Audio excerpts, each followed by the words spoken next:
Check 1, 2, check 1, 2. Check 1, 2, check. Hi folks, welcome back to Tractors in Life.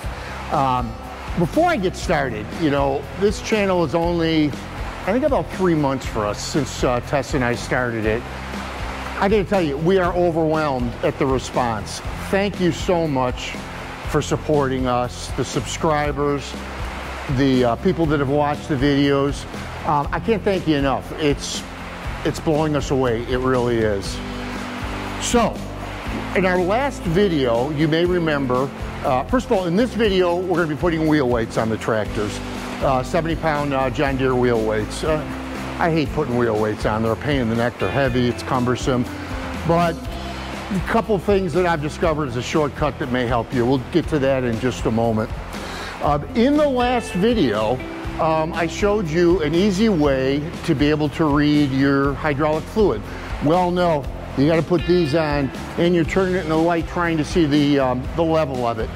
So if you remember in the last video, we added some John Deere dye, available at your dealer. It's like $12 or $13 right into the fill hole. So here's the result. And if you could see that, extremely easy to read. I also put it in the front axle because, as we know, that could be a little difficult to read as well. I think I used like 1/3 of the bottle on the front axle. For the main hydraulic system, they tell you to add the whole bottle. And again, $12, $13 at the Deere dealer. It's all about making our life easier, isn't it? All right, so I, of course, have a pair of the wheel weights, one for each rear wheel. You may recall also from a previous video, I've got each of the tires filled with rim guard. I want to say it was about 23 gallons,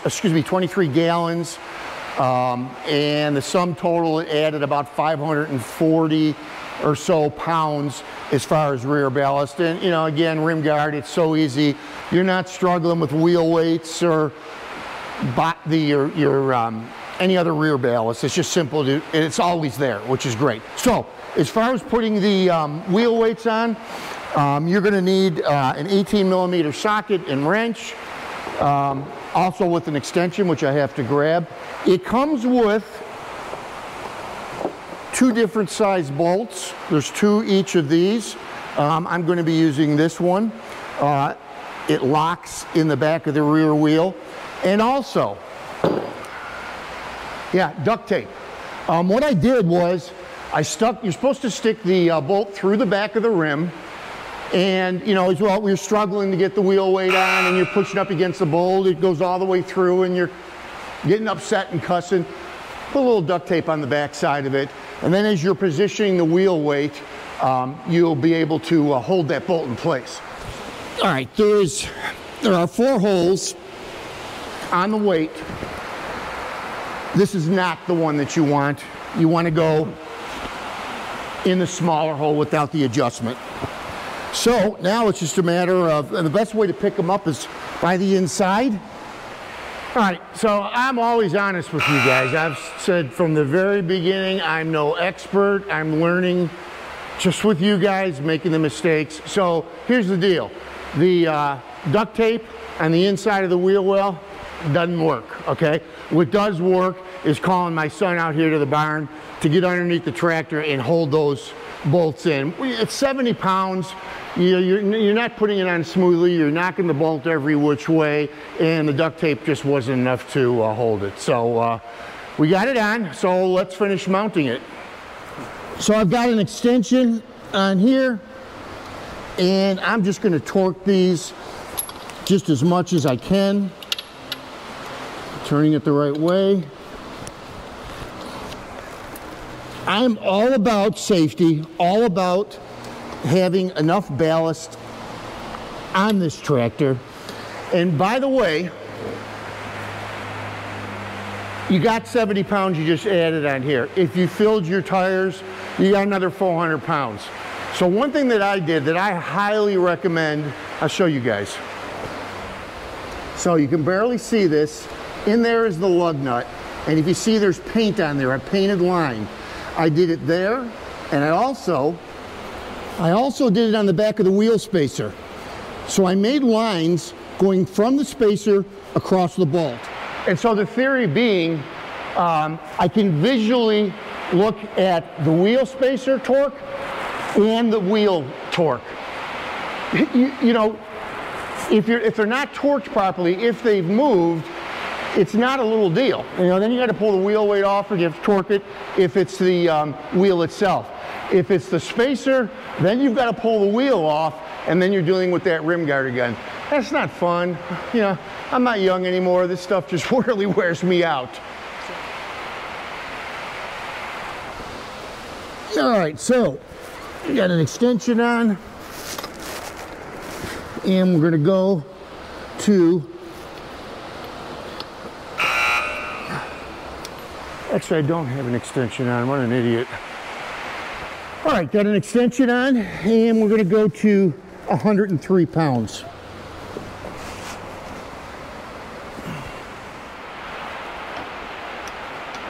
Yeah, by the way, it's 38, 39 degrees in the barn. All right, I believe in being as fair as possible. So after I shot this video, I was not happy because my brand new heater wasn't working. I noticed in the lower right side, right by the gas tank, it had been caved in. This is brand new. I just unboxed it, but I've had it for over a month. Amazon's policy was I was 3 days beyond the point where I could send it back. However, I made contact with them, and they're stepping up to the plate. They're actually refunding me all my money, and because this is so large, and I guess because it has hazardous material residue that will be in it, they told me to keep it. They're not making me send it back, so I in turn ordered another heater from them. And, you know, I got to say, what's right is right, and Amazon did me right. All right, here's something else I want to show you guys. We're all familiar with the PTO coming out of the tractor here, below the guard, of course. I have one of these guards on it, and I also liberally lubricated the PTO. I'm not going to be using it this winter. I want to show you something else, on an idea that I had. Talked to the dealer about it. They didn't see any reason not to do it. Let me show you. I should call this video Kevin's collection of bad ideas.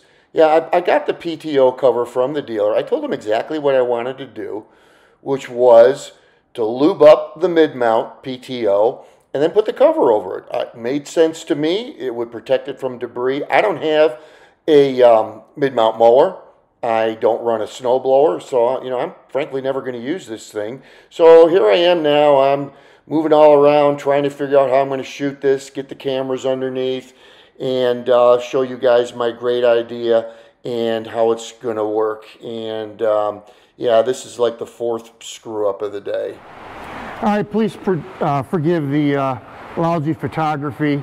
So this is your mid-mount, and all I'm doing is getting a good deal of grease on my fingers, spreading it around liberally, and I'm going to cap it just like the PTO, the rear PTO.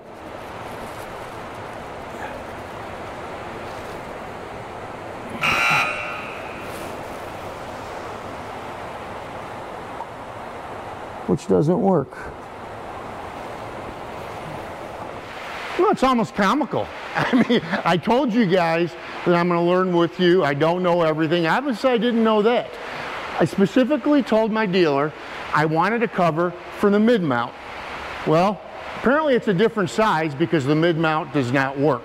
So what I did was I just coated it all with grease. And, you know, I don't have a snowblower. You guys that have a snowblower, you know, you're certainly not going to do that. Front-mounted snowblower, that is. You're not going to be. You will be using your mid-mount. So let's go back to the back of the tractor now, to the three-point hitch, and do a little preventive maintenance there. So what I'm going to do, very liberally, I'm going to lube up the links for the top link and loosen and make sure I get grease everywhere, and then I'll just tighten back up. I've got the box blade about where I want it for back drag. I'm going to use the box blade to back drag this winter. As I mentioned in another video, I have never done that before. I see no reason at all why it won't work. I've got some white lithium grease. I'm going to go over the threads on the draft control.